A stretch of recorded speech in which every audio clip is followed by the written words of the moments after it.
అబద్ధపు హామీలు ఇచ్చి ఎట్లా భ్రమలో జనాన్ని పెట్టచ్చు, జనాన్ని నమ్మకం భ్రమలో పెట్టచ్చు అనే నమ్మకం మీదనే ఈరోజు ఆయన ఇలాంటి మాటలు మాట్లాడుతున్నాడు అనేది అది రుజువు అవుతుంది.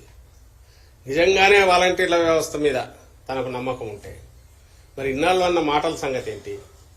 ఎప్పుడూ ఎందుకు మొన్నటికి మొన్న ఈ వాలంటీర్లు ఇన్ఫ్లుయెన్స్ చేస్తారు పెన్షనర్లకు, కాబట్టి వాళ్ళతో ఇప్పించడం తన మనిషి ద్వారా డోర్ టు డోర్ స్టెప్ దగ్గర పెన్షన్లు ఇవ్వనివ్వద్దు అని చెప్పి తన మనిషి నిమ్మగడ్డ రమేష్ ద్వారా ఈసీకి లెటర్లు పెట్టించడం దగ్గర నుంచి అక్కడ మొదలైన అంతకుముందు వీళ్ళేందుకు గోనె సంచులు మోసే ఉద్యోగమా, ఇళ్ల తలుపులు కొడతారు, ఆడవాళ్ళ వివరాలన్నీ సేకరిస్తారని తాను తన దత్తపుత్రుడు అసహ్యకరంగా మాట్లాడిన మాటలైనా, రాష్ట్రంలో అమ్మాయిలు ఎక్కడన్నా ఇదైపోతే అదంతా కేసులన్నీ వీళ్ళ ఇదున్నారు వెనక వీళ్ళున్నారన్నా, వాలంటీర్లు అంటే వైఎస్ఆర్సీపీ కార్యకర్తలన్నా వాళ్ళ తాట తీస్తామని మాట్లాడిన వాళ్ళ నాయకులు మాట్లాడినా ఇవన్నీ ఎట్లా మర్చిపోతారు? వాలంటీర్లు కాదు జనమైనా ఎట్లా మర్చిపోతారు?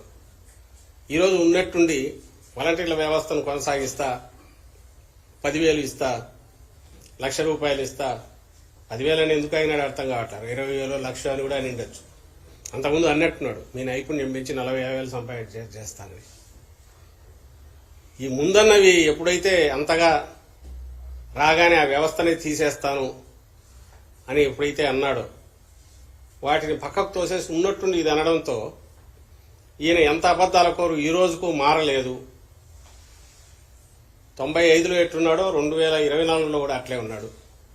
14లో ఎట్లా మోసం చేశాడో అంతకు డబుల్ మోసం ఈసారి చేస్తాడని ప్రజలకు బాగా అర్థమైంది ఈ మాట మాట్లాడడంతో.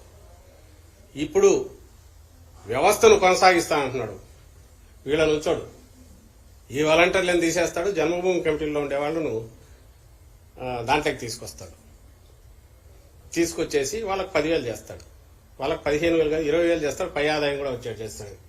ఈరోజు చూసిన తెలంగాణలో అది ఎంత నిజమో తెలియదు కానీ వాళ్ళు ఏదో కమిటీలు పెడతాము, దాంట్లో ఆ సభ్యులు చెప్పిన వాళ్ళకే పథకాలు ఇస్తామని అన్నారండి. అది అఫీషియల్గా అన్నారో తెలియట్లా, నేను ఈరోజు చూశాను. సేమ్ చంద్రబాబు నాయుడు వస్తే ఏం చేస్తారంటే ఇప్పుడు వాలంటీర్లను తీసేసి జన్మభూమి కమిటీలో వాళ్ళు కావాలంటే వాలంటీర్లను పేరు పెట్టి, ఎందుకంటే ఆ జన్మభూమి కమిటీ అనగానే జలగలు గుర్తొస్తాయి జనానికి, రక్తం పీల్చిన జలగలు గుర్తొస్తారు కాబట్టి అవి వాళ్ళకి వాలంటీర్లను ముద్ర వేసి బాగుంది పేరని వాళ్ళు చెప్పిన వాళ్ళకే పథకాలు ఇవ్వాలనేది రేపు వస్తుంది. ఆ మధ్య లోకేష్ కూడా అన్నాడు వాలంటీర్లు రేపు ఎవరున్నా మా వాళ్ళు చెప్పిన వాళ్ళకే స్కీమ్స్ ఇవ్వాలా, మేము చెప్పిన వాళ్ళకే బెనిఫిట్స్ ఇవ్వాలా అనేది వాళ్ళు అంటూనే ఉన్నారు. ఆ స్వభావం అందరికి తెలుసు, పేరు మార్చొచ్చు, జన్మభూమి కమిటీ సభ్యులు దాంట్లోకి వస్తారు. అలాగే కింద వాళ్లకు ఆదాయం వచ్చేటట్టు అవినీతి పెరిగేటట్టు పూర్వం ఏది ఉన్నదో ఆ రోజులు మళ్లీ తీసుకొస్తాడు చంద్రబాబు నాయుడు. అది మాత్రం ఖాయం. జగన్మోహన్ రెడ్డి గారు పెట్టిన శాచురేషన్ పద్ధతో లేకుంటే ఎవరి ఏమంటారు రికమెండేషన్లు కానీ అవినీతి కానీ కరప్షన్ ఫ్రీ పెట్టి అర్హతలు ఉన్న వాళ్ళందరికీ 100% ఇస్తున్న సిస్టమ్ ఏదైతే ఉందో అదైతే మొత్తం పోతుంది. వాలంటీర్ అనే పేరు ఆయన ఎలాగో రాడు కానీ ఆయన కోరిక వస్తే వాలంటీర్ పేరు ఉంటుంది కానీ దాంట్లో ఉండేది మాత్రం జన్మభూమి కమిటీ సభ్యులే ఉంటారు.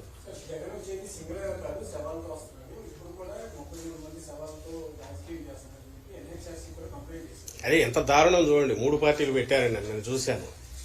ఏ రోజైతే నేను ఇంతకుముందు అన్నట్టు నిమ్మగడ్డ రమేష్ అనే వ్యక్తి ద్వారా వాలంటీర్లతో ఇంట్లకు పంపించొద్దని ఇచ్చాడు, అది ఎంత అడ్డం కొడుతుందో వాళ్ళకు బూమరాంగ్ వెనక్కు తగులుతుందని గమనించినప్పటి నుంచి గంగవేరులు ఎత్తిపోయి ఆ రోజు నుంచి వరుస పెట్టేసి మేము వాళ్ళని వద్దన్నాం కానీ వీళ్ళ దగ్గర ఇవ్వద్దని లేదు కదండి. ఒకసారి వాళ్ళని వద్దన్నాం కానీ 1,30,000 మంది మరి సచివాలయ ఉద్యోగులు వాళ్ళతో ఇంటికి పోయి ఇప్పించవచ్చు కదా ఇంకోసారి.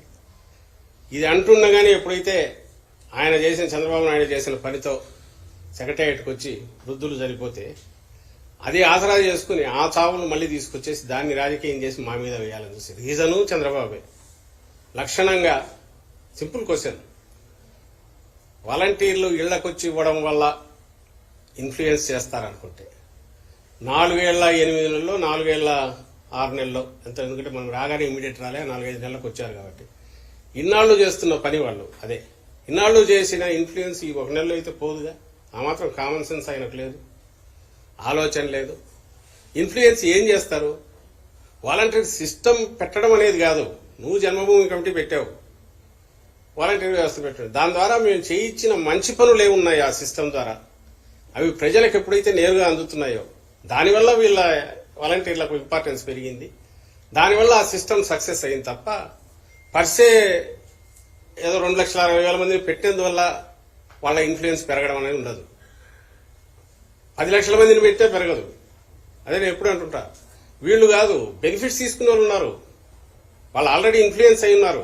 దేంతో ఇన్ఫ్లుయెన్స్ అయి ఉన్నారు? ఇదిగో ఇక్కడ జగన్మోహన్ రెడ్డి అనే లీడర్ ఉన్నాడు, ఈయన మాత్రమే చెప్పిన మాట మీద చెప్పిన దానికంటే ఎక్కువ మా బతుకులు బాగుపరుస్తున్నాడు, చెప్పిన హామీలన్నీ పూర్తి చేసి మాకు ఖచ్చితంగా ఏమేమి ప్రామిస్ చేశాడో అవి ఇస్తున్నాడు, ఈయన పాలనలో మా బతుకులు బాగుపడినాయని వాళ్ళు ఆల్రెడీ ఇన్ఫ్లుయెన్స్ అయినారు. వాళ్ళని నువ్వు ఎట్లా మారుస్తావు? చంద్రబాబు నాయుడు మార్చగలడా వాళ్ళను? వీళ్ళని మార్చాలని చూసి ఆ ప్రాసెస్ లో వీళ్ళని రానికుండా చేయాలని చెప్పి ఆ ప్రాసెస్ లో ఆత్రంలో వృద్ధులు కొంతమంది ఎదిలేని వాళ్ళు రోడ్డు మీదకి వచ్చి ఎండలకి ఎదిగితే ఇప్పుడు అది తెచ్చి మా మీద పెట్టాలని చూడడం, గవర్నమెంట్ మీద పెట్టాలని చూడడం, వైఎస్ఆర్సీపీ నిందించాలని చూడడం, ఆయనకు ఏం దిక్కు తెలియట్లేదు. డెస్పరేషన్ తప్ప ఏం ఉన్నట్లేదు. ఈ డెస్పరేషన్ లో ఏం చేస్తున్నాడో కూడా అర్థం కావట్లేదు. 4 రోజులు వరుస పెట్టి మా ముగ్గురం కలిసి రాస్తా అంటే జనం నమ్ముతారు. జగనే ఇది చేశాడు, జగనే ఇది చేశాడు, జగనే ఇది చేశాడంటే జనం నమ్ముతారు అనే భ్రమలో కొట్టుకుంటున్నట్టున్నాడు. అందుకే వరుస పెట్టి ఈసీకి రాశారు, సిఎస్కి రాశారు, అండ్ ఇప్పుడు ఎన్హెచ్ఆర్సీకి రాశారు. బహుశా యూఎన్ఓ కూడా రాస్తారేమో ముగ్గురు కలిసి రేపు ఎల్లుండో. ఇట్లా జగన్మోహన్ రెడ్డి గారికి చేస్తున్నారు, ఆయన వల్లనే ఇదేంది అని రాస్తారేమో. కానీ నేను ఇంతకుముందు అన్నట్టు రాష్ట్రంలో ఉన్న ప్రజలందరికీ ఏం జరుగుతుందో తెలుసు. ఏమైనా బయటపడితే చంద్రబాబు నాయుడు డెస్పరేషనే దీంట్లో బయటపడుతుంది. ఎందుకంటే తీర్పు, ప్రజల తీర్పు క్లియర్ గా కనపడుతుంది, రైటింగ్ అని వాళ్ళు క్లియర్ గా ఉంది, చూస్తున్నాడు. అందుకోసం ఇట్లాంటివన్నీ పొద్దుపోని మాటలన్నీ మాట్లాడుతున్నారు.